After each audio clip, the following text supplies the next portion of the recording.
Bakunzi b'ikiganiro inka imirima n'ibidukikije turabahaye ikaze mu kiganiro c'uyu munsi. Iki kiganiro rero kikaza gushimikira ku giterwa c'ikizinu. Tukabamenyesha kandi ko hategekanijwe urukurikirane rw'ibiganiro kuri ico giterwa kugira dutahure neza uko imbuto z'ico giterwa ziboneka, uko kigwizwa, uko kirimwa, dutahure n'uko ico giterwa gihingurwamwo ibitandukanye. Igice ca mbere rero dushimikira ku kumenya ico giterwa ico arico n'akamaro kaco. Hari abatazi ko ikizinu bashobora kukirima, twari tumenyereye biba mw'ishamba ari ivyimeza, ariko ubu dufatanije n'abashakashatsi barerekanye ko gishobora kurimwa hirya no hino, kandi turabona ko nta na hamwe ikizinu nta ntara n'imwe kitoshobora kurimwa. Mu minsi yahera ikizinu cari igiterwa abantu batijukira cane, na cane cane turavye mu migenzo y'ikirundi, bamwe bakavuga ko batobifungura, ko bari baramenyereye gufungura birya vyo mw'ishamba, bamaze kubona birya barima bakabona umengo babiha iyindi ntumbero. Amakoperative rero arimo ibizinu yari make, nayo make yari ahari akabura ababashorera kubera ko abantu batari bwamenyereye kubifungura. Ariko ubu aho hageze amakoperative y'abarimyi b'ibizinu arahari, amakoperative y'abahingura ibizinu mu bindi bifungurwa bitandukanye barahari, kandi novuga mu ntara zose bariko barateza imbere ico giterwa c'ikizinu, kandi n'ababifungura baratanguye kuboneka. Nsanzwe njejwe gukurikirana no gufasha amakoperative y'abarimyi borozi. Muri ayo harimwo amakoperative y'abarima, y'abahingura ibizinu. Amakoperative rero y'abarima ibizinu arahari. Twebwe mu byo turajejwe kuyakurikirana, tukayafasha mu kwitunganya, mu nyigisho zo kwitunganya amashirahamwe, tukayafasha mu vy'ubuhinga mw'ivyo bikorwa basanzwe bakora, tukongera tukabafasha no mu kumenyana kugira ngo baze baragira imigenderanire hagati y'abakora ibikorwa bitandukanye, kuko hariho abagwiza imbuto, hariho abagwiza umwimbu, hariho abahingura, eka noneho hariho n'amakoperative asanzwe adandaza ibizinu. Mukamwumva ko ayo akenera kumenyana kugira ngo agiranire imigenderanire mw'uwo mwuga wabo. Mu gihugu cacu igiterwa c'ikizinu kiriko kiratera imbere ku rugero rushimishije nk'uko tubibwirwa n'abarimyi baco batandukanye. Dukurikirane rero intahe z'abarimyi b'ico giterwa. Uyu mugambi wo kurima ikizinu haraheze imyaka irenga 6 ndawukora. Twatanguye aragashira hamwe k'abantu bashika kundu. Natanguye ndima itoni 2, buke nagiye ndatera imbere, ubonye gushika yaho ngeze kurima itoni 10, kubera ko nasanze ari umugambi wunguka. Nakuvuga uko nunguka niko nongereza agatahe, ntera nduga buke navuye ku itoni 2 ndaja ku itoni 3, mvuye ku itoni 3 ndaja ku itoni 5, maze gukora itoni 5 ca ndaguka mu mutwe bivanye n'agatahe, gushika yaho ca niyumvira ko nokora itoni 10. Ubunye nibwo rugero ngeze ko gukora itoni 10. Uburimyi bw'ikizinu n'uburimyi buteza imbere umwenegihugu, kandi mu bisanzwe ni ibintu byoroshe kurima kuko nta mase bisaba, nta n'ikibanza kinini bisaba. Ibi ni ibintu naho uba ufise akabanza gatoya, kubera ubaka mu buryo bwa etaje, ufise akabanza gatoya urashobora kurima vyinshi mu kibanza gito. Ahubwo abatariko barabikora n'uruhombo, nobahamagarira nabo bakaza bagakora, narirya isoko ihari kugira nabo barabe ko bokwisununura, kubera urabona ubu amatongo yaraze, ugiye kurima ibijumbu bisaba ikibanza kinini, ibindi byose bigasaba ikibanza kinini, ariko ico naho wogira akabanza k'imetero 5 kuri 5 no kuvuga yuko ushobora kurima byinshi kandi ukimbura byinshi, kumbure bya bijumbu uwo rimwe ucuheza ugaja kubisuma mu mwimbu w'ico kizino. Muri koperative turwanya ubukene dusanzwe tugizwe n'abanywanyi 30 kandi turabakenyezi gusa. Twebwe rero mu ntumbero yo kwiyumvira kurima iki kizino hanini inya twashimitse ku bintu bijanye no gusuma inyama twashiye dusanga zizimvye, kuko gihe ikizino wacihereje uramererwa neza. N'ikindi kandi kirafasha mu kibano kugabanya zirya ngwara zo gufungura nabi kuri barya abana baba bakiri batoyi, canke ku bakenyezi bibungenze batabafungura ifungurwa zimeze neza. Twarakoraneje mu misi yahera hari nko mu kwicenda mu mwaka uheze, twarigishije abana bari bafise ingwara zo gufungura nabi abavyeyi bashika kuri 8. Ico kintu rero baragishingira intahe, ni kuri ikizino kimeze neza, wafunguye ikizino naho ubu uriko urasaza nkaje ntuna kabiri kaguma kabonze aha kabiri kaguma kiyegeranya aha mwabonye ko harimo n'ababibi muga kubera bafungura ikizino bavuga ati twebwe iyo koperative ntayo twoheba. Twebwe ubutunzi bwa koperative kuvyerekeye ikizino ntitwidoga mu bisanzwe, kandi uri kuraraba n'abanywanyi biwanje turatagase. Ni kuvuga kuri konte nk'utwe dufise konte zibiri, turafise konte yo mu kibimba nyene kuyisigi aho duhemberwa ya mahera y'ibizindi tuba twashoyeyo, turafise n'indi konte muri kopeke ijanye n'ivy'uburimyi n'ubworozi, kuko twe ndikorera mu vy'uburimyi gusa cyane mu vy'ikizino gusa n'ubworozi, ndetse turabufise bwa koperative pana kugatwe ku muntu mugani byo kugatwe ku muntu turabifise nyene. Hamwe umuntu avuga ati mu muryango ijya koperative hari injira yiki. Umugambi watanguye mu mwaka wa 2019 aho twagiye hamwe nk'abakenyezi muri twebwe hariho abari bahejeje amashuri ya kaminuza, twiyumvira ico twashobora gukora ashobora kuduteza imbere biciye mu burimyi bw'imboga. Niho twiyumviriye imboga zishobora kuba zera n'ingoga zitanga umusaruro hakiri kare.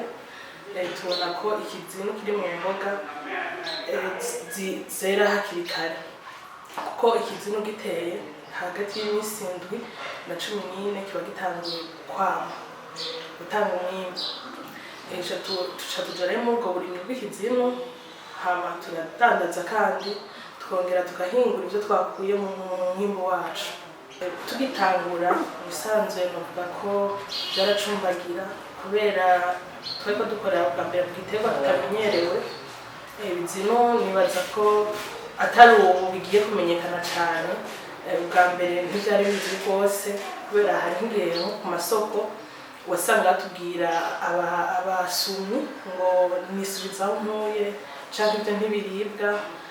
Novuga yuko twakoreye mu ruhombo cyane bwa mbere, kuko twari tuzi yuko dushobora no kugihinguramo ibindi bintu twagiye kumenya mu nyuma. Novuga yuko mu ntango vraiment byaratugoye, ariko ubu novuga ko hari akarusho kanini kuko twagiye turamenyekana mu mahayanisho agiye araba, ndetse no ku masoko.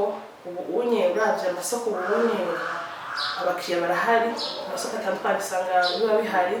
Novuga twebwe rero hari biradutunga imiryango benshi muri twebwe, abandi birabarira amashuri kubiga. Novuga ko muri rusangi ikizino ni nk'ubuzima bwacu muri rusangi, ko ni nawo murimo dukora wa misi yose. Natanguye kubishora n'umutwe, hanyuma ndagura agakinga, maze kugura agakinga ubu unye mfise akamoto. Imoto nayone aho ngeze kubera ko birashobora kwama cyane, ahanye mparansoroma nka 400 kilo canke 450 uri kubipakira ku moto nahone biravuna. Hamwe agatahe rero kotera kiyongera, umuntu yogura kumbure akamodoka gashobora kuza karabyunguruza, simbe nkivunika nkuko ku moto mvunika. Umugambi wanje ufasha abantu benshi cyane, ukuvuga ngahanye ngitangura gukora ndashobora kumara nk'amezi nk'atatu ahanye nkoresha abakozi barenga 15 ku munsi hanyuma abo 15 bakora nko ku murango umuntu ari mu kazi nyezina mu ijoro nahone harashobora kurara harakora nk'abakozi bashika 10 urumva ku munsi mba nshoye guha akazi abantu bashika 25 umva umugambi ko mu kibano hari ico ufasha gituma twahisemo uyu mwuga twabonye ari ibintu byiza bizino bifise akamaro kanini hari n'igihe abantu baba bagwaye mu bintu by'amakonera bakavyihereza bikabagirira neza bagakira hanyuma inyama turazi ko zifise akamaro mugabo ibizino navyo bifise akamaro kanini gusumba mbese n'inyama barambabarira abantu bakunda akanyama sishatse kuvuga ko akanyama nako atari keza ariko ikizino naco kubera ko nta yindi mpinduka n'imwe ihari wihereje ikizino nta ngaruka mbi gifise mbese ni inyama nziza idafise ingaruka mbi hariho abafungura inyama zikabatera utugwara tumwe ariko ikizino nta ngwara n'imwe gishobora gutera ahubwo kitayitera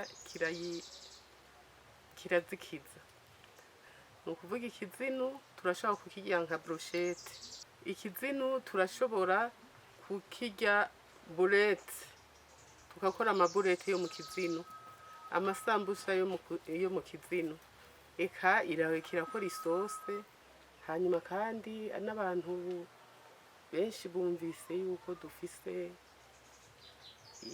ibizino ibyeze baraza bakagura ikiro kimwe 2 5 canke natwebwe nyene tugashaka kubishora kuri Kotebu turashorera no kuri Kotebu twebwe mwihangiro ryacu twihaye yuko ikizino tugishikana ku rugero rw'uko kiribwa nk'ibiharage mu mihana y'abarundi murazi yuko abarundi kwisahani sikesho cyosanga ko ibiharage rero twihaye ihangiro yuko natwe twofasha kugira ngo igiterwa c'ibizino gifungurwe n'abantu bose kugira ibiharage bisanzwe biribwa hanyuma ikindi mwihangiro twihaye nuko coba kandi igiterwa njabukamazi kuko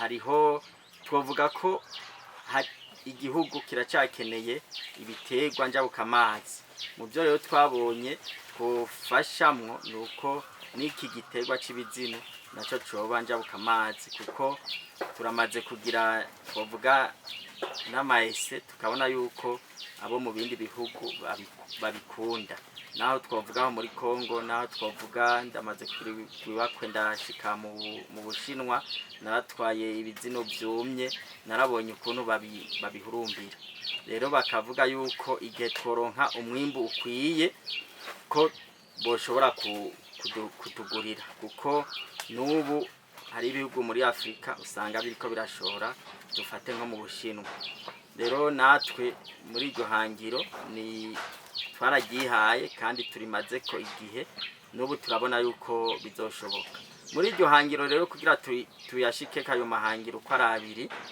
twiyumvire yuko tutorima twenyene kuko koperative ubwayo yatanguye mu 2021 niho yandikwa mu bitabo by'igihugu biciye muri Anakope mugabo kandi kuva mu 2018 twararima niho rero twiyumvira ati ko tubona yuko ari igiterwa by'ukuri isoko yacu iguma yaguka reka twinjire no mu kwigisha abandi ubu tuvugana tugeze ku makoperative amakoperative n'abandi barimyi barima ukwabo bashika 24 hanyuma kandi ubu turiko turakorana novuga n'amashuri twavuga nk'iri shuri ryisumbuye Lycée Don Bosco nabo bariko barubaka ikigo kinini cyo kurimiramwo ibizino aho hose abatekinisiye bacu abo twaforomenga basanzwe ari n'abakozi bo ngaha muri Kojeda nibo tuca turundika bakaja kwigisha abandi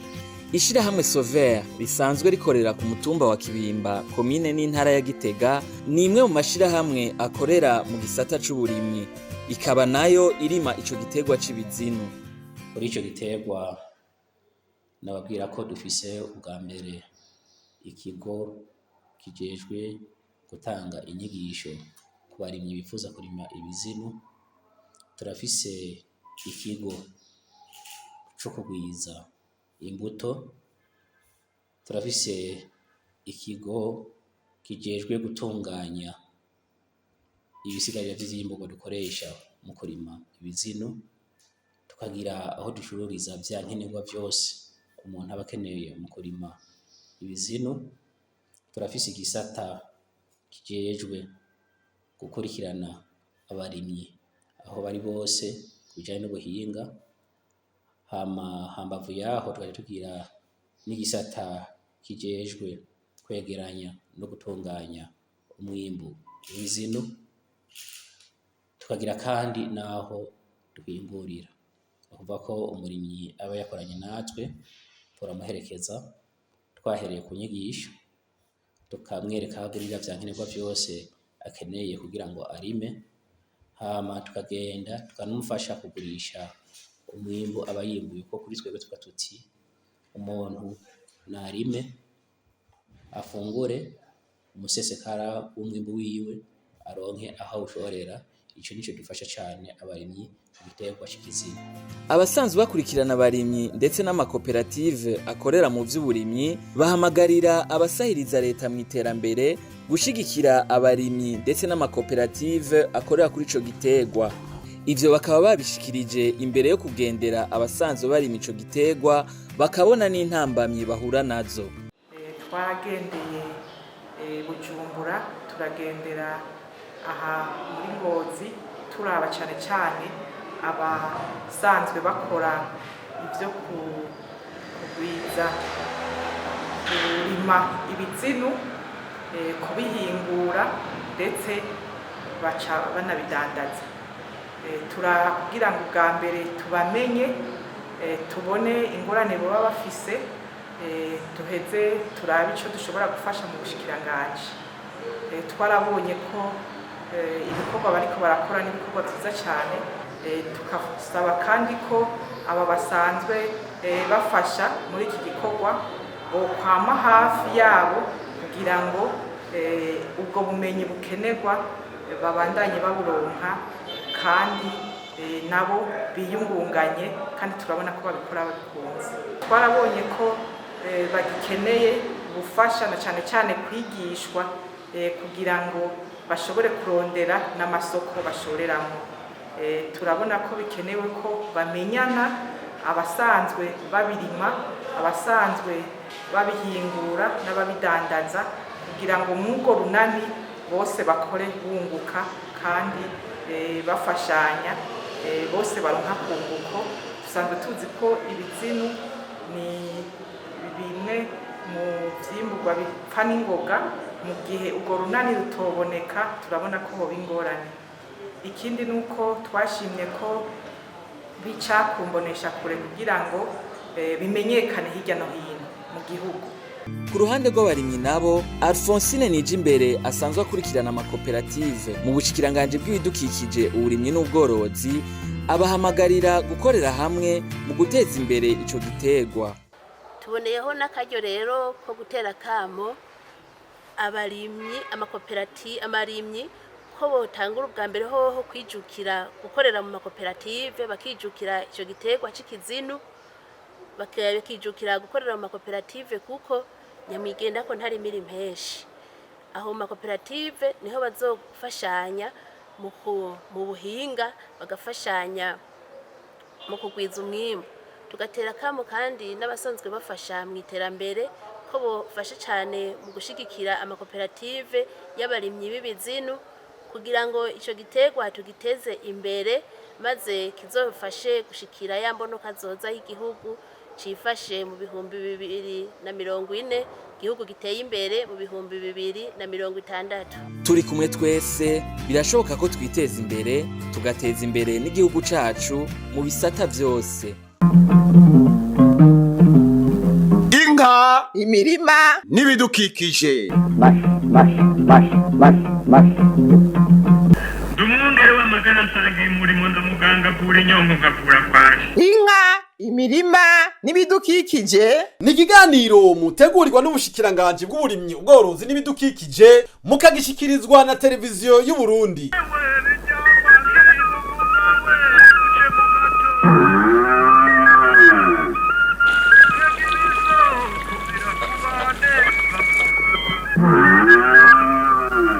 turime tworore kijambere tubungabunga ibidukikije.